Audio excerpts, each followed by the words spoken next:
మమ్మీని సతాయిస్తావా? మమ్మీని సతాయించడం అనుకో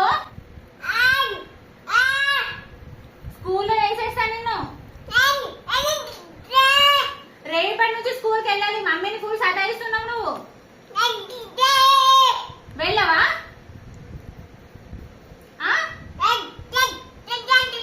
రేపే రేపే తోలేస్తారు నిన్ను స్కూల్కి. రేపు తోలేస్తారు నిన్ను స్కూల్కి.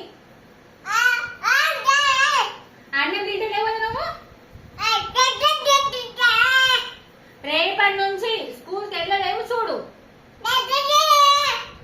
రేపటి నుంచి స్కూల్కి వెళ్ళి పొద్దున 8 గంటలకి సాయంత్రం 4 గంటలకి రా. మమ్మీ రోజు ఒక చోటికి వెళ్తుంది. నువ్వు స్కూల్కి పంపి చూడు. నువ్వు